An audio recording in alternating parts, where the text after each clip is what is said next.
Hello દોસ્તો, સ્વાગત છે ફરીથી આપણી એક ચેનલ જીટીયુ ડિસ્પ્લે ઉપર। અને હાલનો જે વિષય છે જીટીયુને લઈને એના લીધે વિદ્યાર્થીઓ મૂંઝવણમાં મુકાઈ ગયા છે। હાલનો એ મામલો જીટીયુ પરીક્ષાનો મામલો હાઈકોર્ટ સુધી પહોંચી ગયો છે। વિદ્યાર્થીઓ હોબાળો કરી રહ્યા છે કે જો ભણતર ઓનલાઈન લેવાતું હોય તો પરીક્ષા પણ ઓનલાઈન લેવી જોઈએ, જે અથવા તો એને ચાન્સ આપવો જોઈએ કે ઓનલાઈન કે ઓફલાઈન। સ્ટુડન્ટ્સની એ માંગ છે અને એ લઈને હાલ હાઈકોર્ટ સુધી મામલો પહોંચી ગયો છે। વિદ્યાર્થીઓએ હાઈકોર્ટમાં પોટિશન ફાઇલ કરી દીધી છે। ઓફલાઈનની સાથે ઓનલાઈન પણ વિકલ્પ આપવાનો માંગ કરી રહ્યા છે। વિદ્યાર્થીઓ પરીક્ષા લેવાશે તો લાખો વિદ્યાર્થીઓને ઘરથી બહાર નીકળવું પડશે। અને હાલ તમે જોઈ રહ્યા છો દરેક ભારત દેશમાં જ આખું કોરોના વધી રહ્યો છે અને દિવસે ને દિવસે વધતો જાય છે।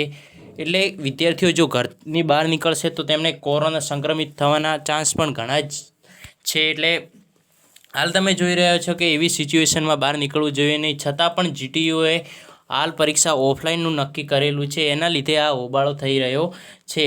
જો ઓફલાઈન પરીક્ષા લેવાશે તો બહારના વિદ્યાર્થીઓ પણ ગુજરાતમાં આવવું તો પડશે જ। તો કેટલીક જગ્યાએ પરીક્ષા સેન્ટર 50થી 80 કિલોમીટરની દૂરી ઉપર આવેલા હોય છે અને એ માટે તેમને રહેવાની ત્યાં સગવડ નથી હોતી, છતાં કોઈને જાણતા નથી હોતા કઈ જગ્યાએ રહેવું એ એમનું પ્રોબ્લેમ થઈ જાય છે, છતાં એની નિકાલ પણ કરવો જરૂરી છે। એટલે એ માટે જીટીયુના પરીક્ષાને લઈને જે હાલ તંત્રએ હોબાળો કર્યો છે એના માટે જીટીયુના વિદ્યાર્થીઓ ઓનલાઈન પરીક્ષાની માંગ કરી રહ્યા છે। યુનિવર્સિટીઓ માત્ર ઓફલાઈનનું કહી રહી છે, તો તમારો શું રાય છે તે અમને તમે કોમેન્ટ બોક્સમાં બતાવી દેજો।